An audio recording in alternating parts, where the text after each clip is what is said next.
How's it going, everybody? You're probably thinking that I must have just gone swimming, or that it's raining outside, or that I just took a shower, when in reality it's just 3 o'clock in the afternoon and this is your normal amount of sweat on a day like today in van life.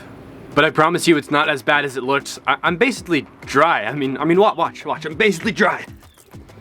Alright, there we go. Sorry about that. It does get hot in here during the day, but it doesn't get that hot. For those of you who don't know me, welcome to Project Today. My name is Chase, and I have been living in this box truck conversion in some of the hottest parts of Mexico for the last 4 months without air conditioning. And in those 4 months, I have learned some amazing hacks and techniques that have allowed me to stay cool despite living in a place that is not just extremely hot, but is also extremely humid. And these tips are what have allowed me to turn van life into something that is comfortable and enjoyable. Some of these tips are going to be fairly obvious, however, I wanted to make this video as comprehensive as possible. So each of these 15 tips are things that I do on a daily basis in order to make my life better, and I want to share each of those 15 tips with you. And with that, let's get into it, starting off with tip number 1. And tip number 1 is right here, and that's to park in the shade. I know this one's a pretty obvious one, but it is 10 to 15 degrees warmer when you're in direct sunlight versus when you are in the shade. And that's a very, very significant difference. 10 to 15 degrees can be the difference between feeling really uncomfortable in the truck versus feeling nice. I won't say comfortable, that might be taking a step too far, but at least you're not super uncomfortable. I myself don't get to park in the shade too much because we are solar powered, therefore I'm in the sun as much as possible so that I can be as charged as possible. However, when I do park in the shade, it is noticeably nicer, and that's why this is tip number 1. And tip number 2 is going to be very similar, and that is to park on grass or dirt instead of cement.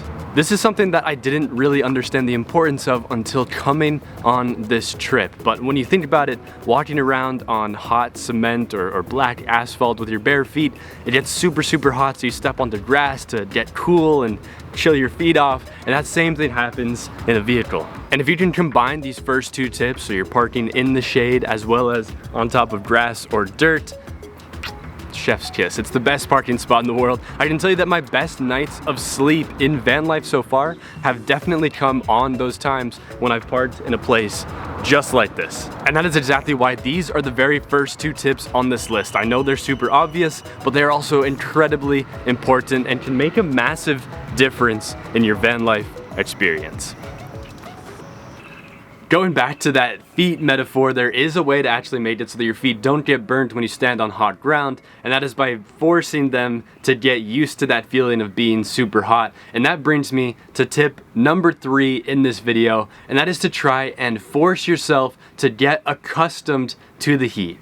This is the first tip on the list that might not be super straightforward to a lot of people, but truthfully, I think it's incredibly important to try and spend a lot of time in the heat, especially if you're staying somewhere hot for an extended period of time. Force your body to get accustomed to that environment. Do things in the middle of the day outside, do workouts, go on walks or runs in the middle of the day when the heat is at its best. Now don't overwork yourself, but try and get your body to get accustomed to that extreme heat. I personally have found that the more time I spend outside in the middle of the day, the cooler it feels when I'm back in the truck at night or in the evenings. Even though the temperature hasn't changed from days previous, my body's just getting more accustomed to living in that heat.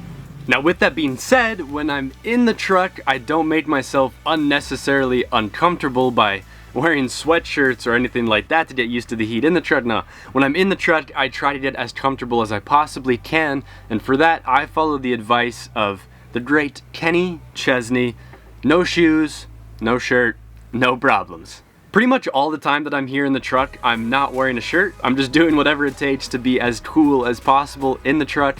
And that kind of means not wearing clothes as often as possible. I guess my take is, why put on a shirt, sweat a lot, get it dirty, and feel uncomfortable when I could save all of that trouble by just not putting on a shirt in the first place? So that's my mentality. Thank you, Kenny Chesney, and that is tip number 4. The next tip is another one that I learned kind of slowly over time while living in the truck, and that is to avoid cooking as much as possible.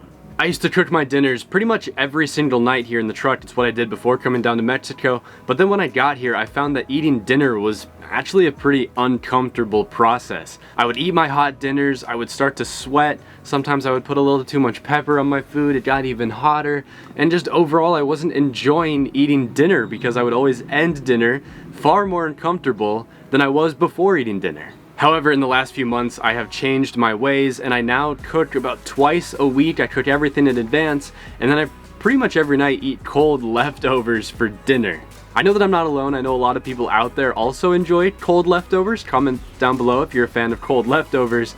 But for me, that's just become my dinner every night. And I truthfully enjoy those meals just as much as I did before. And the fact that they're cold makes them a lot more enjoyable than when they were hot and making me sweat at night. So all in all, I think this is a very useful tip for me, not something that everyone is going to follow, I know, but it's been very useful for me. However, if you are going to be cooking pretty frequently or every day and you live in a van or a box truck like I do, you're going to need really good ventilation to help get that hot air out of the truck.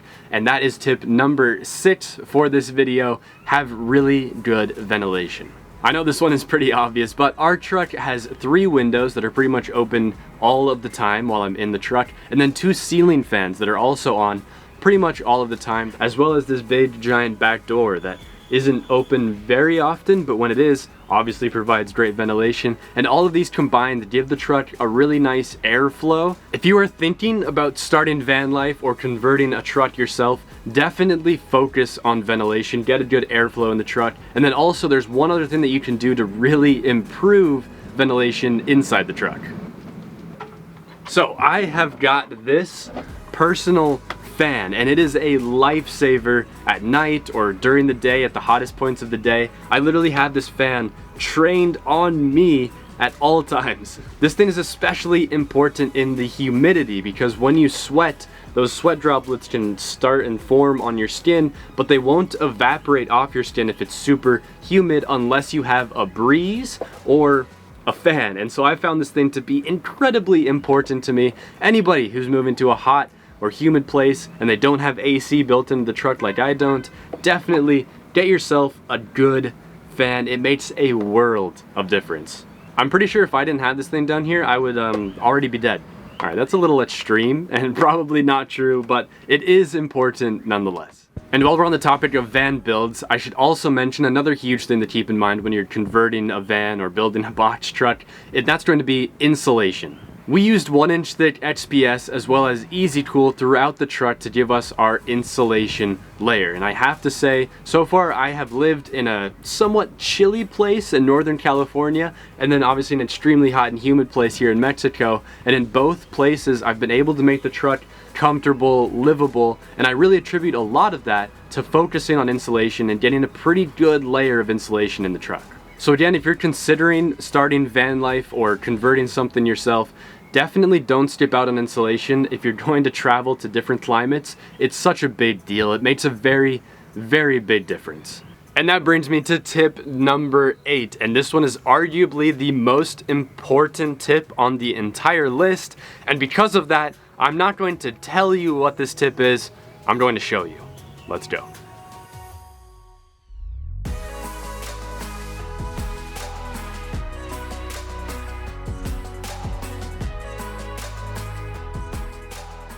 This right here is tip number 8. Have access to water.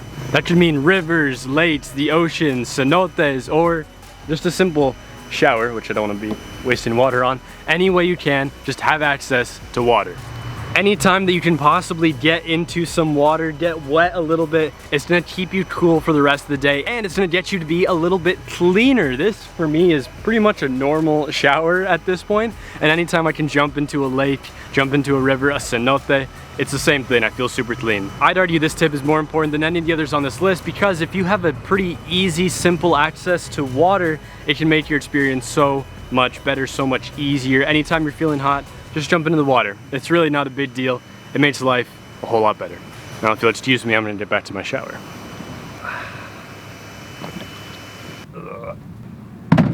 Tip number 9, fittingly enough, is to drink as much water as you possibly can. We all know the benefits of staying hydrated, but that's especially important when you're in a place that's hot, even more important when you're in a place that's also humid, and even more important when you're living in a place with no air conditioning. Drinking some super cold water after being outside in the sun, or showering outside or anything like that, it feels so nice, and it's so much better than warm water, which is what I had at the start of the trip. Definitely drink as much cold water as you can just to stay healthy living somewhere without the AC. Need to find a shirt. All right, tip number 10 is going to be a little bit of a weird one. It's gonna sound strange, but I promise you it works. My tip number 10 for staying cool while living the van life is to take your sheets or your pillowcase, whatever it is that you sleep with, and stick them in the fridge or freezer before you go to sleep.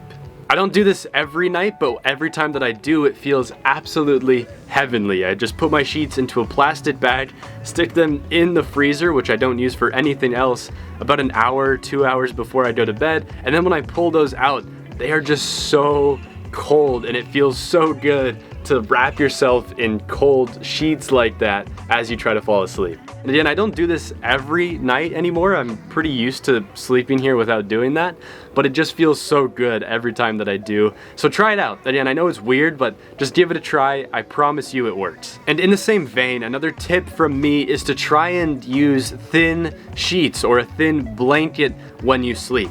I used to use this full thick blanket, and back when it was chilly at night in like California or something like that, that blanket was super great, but down here it is way too much. So I've since converted to using this one individual sheet that is super thin.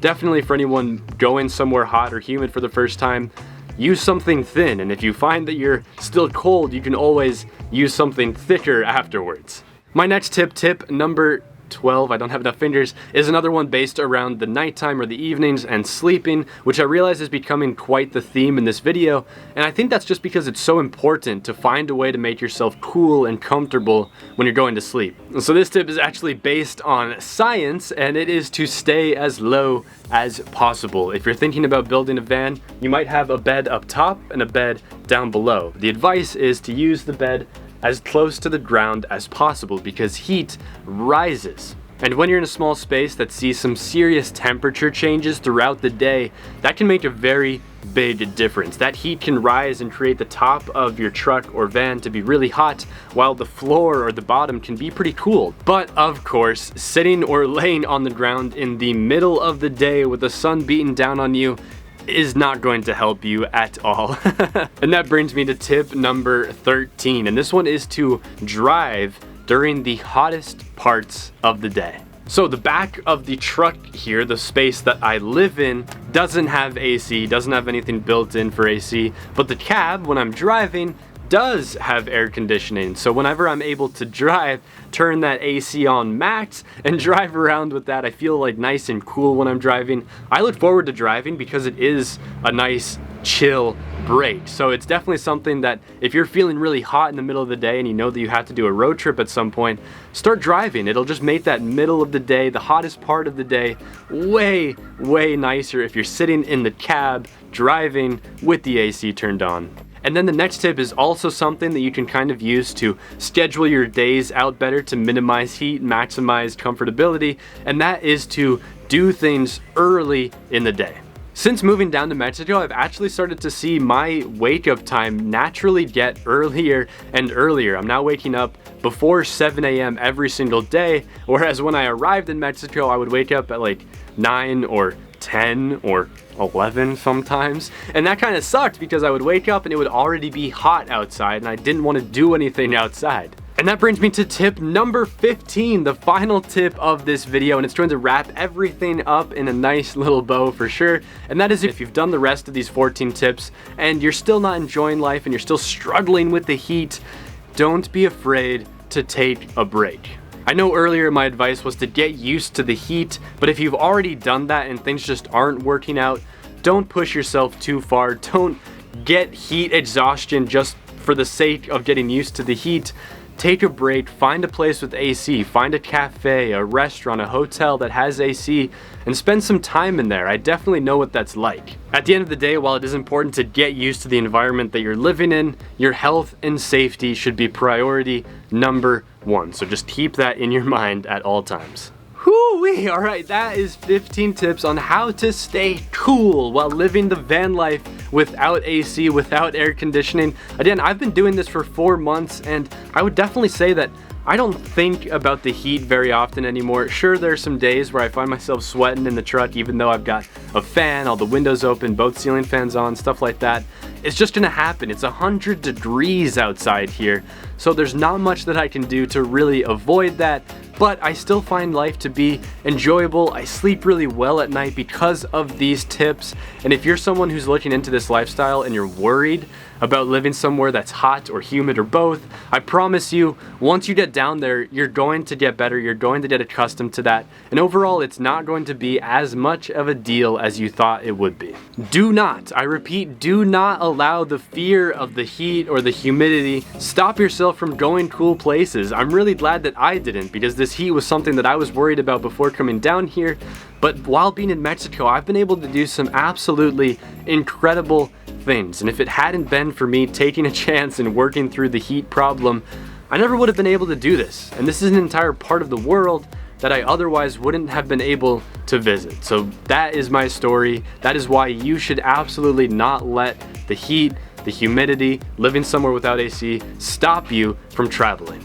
And that is everything that I've got for you guys today. However, I know that a lot of you out there have probably been living in a van longer than me and have probably spent some time in also hot or humid places. If you have any advice for other people or for me, comment it down below. I would love to see other people's takes on how to survive living in a place like this without the AC, and also just to help other van lifers out, other people who are considering van life out. So again, drop those comments down below. But if you did enjoy this video or found some value, learned something that's going to help you one day in the future, then please, please, please drop a like on this video. Just turn that like button blue. It helps the channel out so much. It'll help get this video pushed to more and more people that also need to hear this advice, because they're struggling with the heat too. We're all struggling with it right now. Don't forget to subscribe down below for more videos just like this one in the future.